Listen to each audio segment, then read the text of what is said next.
হিসেবে দেওয়ার কথা ছিল, সেখানে মাত্র 50% দিয়ে বলছে যে তারা সরকারকে অনেক রেভিনিউ দিচ্ছে, নতুন লাইসেন্সিং পলিসিতে এই টাকা গচ্ছা যাবে। কিন্তু আমরা সুস্পষ্টভাবে বলতে চাই, আপনাদেরকে মাধ্যমে বাংলাদেশের মানুষকে আশ্বস্ত করতে চাই, নতুন টেলিকম পলিসি আন্তর্জাতিক মান এবং আন্তর্জাতিক টেলিযোগাযোগ সংস্থা এবং জিএসএম সহ বিভিন্ন আন্তর্জাতিক অ্যাসোসিয়েশনের প্রস্তাবনা মতে যে প্রস্তাবনা করা হয়েছিল, যেখানে লাইসেন্সিংয়ের স্তরগুলোকে কমানো হবে, যেখানে লাইসেন্সিংগুলোকে ক্ষমতায়ন করা হবে এবং একই সাথে পাশাপাশি দুটো লাইসেন্সের মধ্যে একটা সমন্বিত ইন্টারঅপারেবিলিটি করা হবে, সে মতেই আমরা কাজ করছি। এই জন্য আমরা বিটিআরসির মাধ্যমে প্রায় চারটা মাল্টি স্টেজ কনসালটেশন করেছি, স্টেক হোল্ডারদের সাথে আলাদা আলাদাভাবে কনসালটেশন করেছি। এই মুহূর্তে আমরা ইন্টারমিনিস্ট্রিয়াল কনসালটেশন করছি এবং এই ইন্টারমিনিস্ট্রিয়াল কনসালটেশন শেষ হলে আমরা এটা লেজিসলেটিভ ভেটিংয়ের মাধ্যমে ভেটিংয়ে পাঠাবো এবং পরবর্তীতে সেটা ক্যাবিনেটে উঠানোর চেষ্টা করা হবে। আমরা চেষ্টা করছি ডেমোক্রেটিক ওয়েতে গণতান্ত্রিকভাবে যতগুলো মতামত এসেছে, এখনো পর্যন্ত আমাদের কাছে বিদেশিদের কাছ থেকে কয়েকশো মতামত এসেছে, এই মতামতগুলো আমরা অ্যাকোমোডেট করার চেষ্টা করেছি।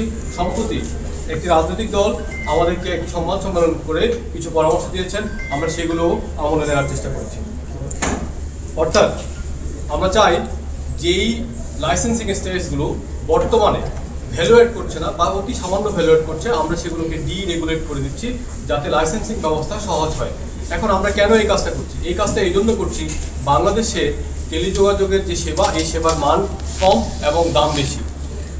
যদি মান বাড়াতে হয়, অর্থাৎ ইন্টারনেটকে গ্রাহক পর্যায়ে, গ্রামগঞ্জ থেকে শহরের গ্রাহক পর্যায়ে ভালো করতে হয়, স্পিড বাড়াতে হয়, তাহলে আমাদেরকে দুটো কাজ করতে হবে। একটা হচ্ছে যে সরকারের যে কর ব্যবস্থাপনা, এই কর ব্যবস্থাপনায় বর্তমানে 50% কাছাকাছি রাজস্ব আহরণ করা হয়। যেহেতু এখানে এখনই বড় ধরনের সিদ্ধান্ত নিলে সরকারের রেভিনিউ শক আসতে পারে, সেই জন্য আমরা সিদ্ধান্ত নিয়েছি আমরা সেই পথে না হেঁটে বরং যারা এই লাইসেন্সিং ব্যবস্থা থেকে অন্যায়ভাবে টোল কালেক্ট করছে, আমরা তাদেরকে রিমুভ করে দেব। তবে এই রিমুভ করার জন্য দেশীয়রা কীভাবে প্রোটেকশন পাবে, আমরা সেই বিষয়টাও আমলে নিয়েছি। সেজন্য আমরা প্রতিটা স্তরে দেশীয়দের স্বার্থ সুরক্ষার জন্য একটা ক্যাপিং, আন্তর্জাতিক মালিকানার একটা ক্যাপিং তৈরি করে দিয়েছি। এটা পাশাপাশি রেখেছি যে প্রতিটা লাইসেন্স স্তরে দেশীয় কোম্পানিগুলো শতভাগ মালিকানার কোম্পানি প্রতিষ্ঠা করতে পারবে। আর যদি কোনো বিদেশি প্রতিষ্ঠান আসে, তাহলে সার্ভিস লেয়ারে, যেটা সবচেয়ে নিচের লেয়ার, সেই লেয়ারে আমরা বলেছি যে 15 থেকে 20% মালিকানা আমাদের দেশীয়দের জন্য সংরক্ষণ করতে হবে। আর মাঝখানের যে ইনফ্রাস্ট্রাকচার লেয়ার, সেখানে আমরা বলছি 50 থেকে 60% বা আলোচনা সাপেক্ষে তার কিছুটা বেশি আমরা বিদেশিদেরকে সর্বোচ্চ বিনিয়োগ হিসাবে দিব। যেহেতু এখানে অনেক বেশি বিনিয়োগের প্রয়োজন হয়, সেখানে আমরা 30 থেকে 35% আমাদের দেশীয় ব্যবসায়ীদের সাথে সংরক্ষণ করতে যাচ্ছি। আর আন্তর্জাতিক যেই স্তর আছে, সেই স্তরে আমরা বলেছি যেহেতু সেখানে বর্ধিত বিনিয়োগের প্রয়োজন নেই, সেখানে আমরা মালিকানা দেশীয় ব্যবসায়ীদের অনুকূলে রাখার জন্য সেখানে দেশীয়দের 51% বিনিয়োগ সুরক্ষার কথা বলেছি। সব কিছু মিলে আমরা বলে একটা সম্ভাবনা আছে। তো সব মিলে আমরা বলতে চাই, আইসিটিতে আমরা যে কাজগুলো করছি, আপনারা জানেন যে সেখানে আমরা প্রায় 2,500 কোটি টাকার অনেক প্রকল্প বাদ দিয়েছি। আমরা আপনারা খেয়াল করে থাকবেন, নতুন বাজেটে আমরা কোনো ধরনের আইসিটি থেকে কোনো নতুন প্রকল্প তুলি নাই।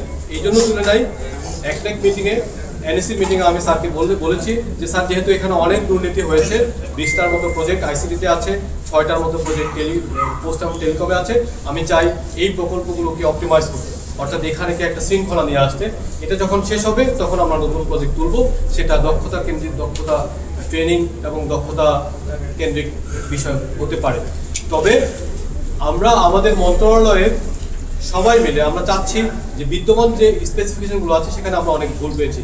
যেমন ডেটা সেন্টার আছে, কিন্তু সেখানে সাইবার সিকিউরিটির কোনো এলিমেন্ট নাই, মনিটরিংয়ের কোনো এলিমেন্ট নাই, এনভায়রনমেন্ট কন্ট্রোল করার জন্য কোনো এলিমেন্ট নেই। আমরা এমন কোনো টেন্ডার দিইনি যেখানে যেই কোম্পানিটি ফাইন্যান্সিয়াল এবং টেকনিক্যাল ইভ্যালুয়েশনে নাম্বার 1 হয়। অর্থাৎ আমরা সর্বক্ষেত্রে কমপ্লায়েন্স আনার চেষ্টা করছি এবং যেহেতু আমরা এই কাজগুলো করছি, সেজন্য যারা এতদিন দুর্নীতি করেছে তাদের স্বার্থে আঘাত হানছে। যেই কোম্পানিগুলো স্বৈরাচারের রাজনৈতিক প্রভাব ব্যবহার করে লাইসেন্স নিয়েছে, যারা সরকারি কোম্পানিগুলোর কাছে শত শত কোটি টাকা দেয় না, যারা ব্যাংকগুলোর কাছে ঋণ খেলাপি, তারা আমাদের বিরুদ্ধে অর্থ ব্যয় করে অপপ্রচারে লিপ্ত বলে আমি সন্দেহ করি। আমি গণমাধ্যমের কর্মীদেরকে সরকারের যে উদ্যোগগুলো আছে সেই উদ্যোগগুলোর বিষয়ে বস্তুনিষ্ঠ তথ্য এবং উপাত্ত ভিত্তিক প্রতিবেদন দেওয়ার ব্যবস্থা করছি। শুধু তাই নয়, আমি উল্লেখ করতে চাই আমরা দুটো শ্বেতপত্র তৈরি করেছি মাননীয় প্রধান উপদেষ্টার নির্দেশনায়। আইসিটিতে আমরা আইসিটি শ্বেতপত্র করছি এবং টেলিকমে, ডাক এবং টেলিকমেও আমরা দুটো আলাদাভাবে শ্বেতপত্র করছি। একটি শ্বেতপত্রে বিশ্বের স্বনামধন্য মোনাশ বিশ্ববিদ্যালয়ের প্রফেসর ডক্টর নিয়াজ আসাদুল্লাহ নেতৃত্ব দিচ্ছে, আরেকটি শ্বেতপত্রের নেতৃত্ব দিচ্ছে বাংলাদেশ প্রকৌশল বিশ্ববিদ্যালয়ের অধ্যাপক কামরুল হাসান। আপনারা আপনাদের যে যাবতীয় ফাইন্ডিং তাদের মাধ্যমে পৌঁছাতে পারবেন এবং তারা সবাই দুটো মন্ত্রণালয়ের সামনে পোস্ট বক্স রেখেছে, ইমেল দিয়েছে এবং পত্রিকায় বিজ্ঞাপন দিয়ে আপনাদের কাছে তথ্য চেয়েছে। আপনাদের যদি যে কোনো ধরনের যে দুর্নীতির অভিযোগ আপনারা সেখানে রাখতে পারবেন। এবং এই বলে আমি আমার বক্তব্য শেষ করছি। আমি মনে করছি আমরা দেশের মানুষের জন্য যা ভালো তাই করছি এবং আমাদের মোরাল স্ট্রেংথ এত বেশি যে আমরা এই কাজগুলো শেষ করে যাব এবং সেই দৃঢ়তা নিয়ে আমরা আমাদের কাজ করব। ধন্যবাদ।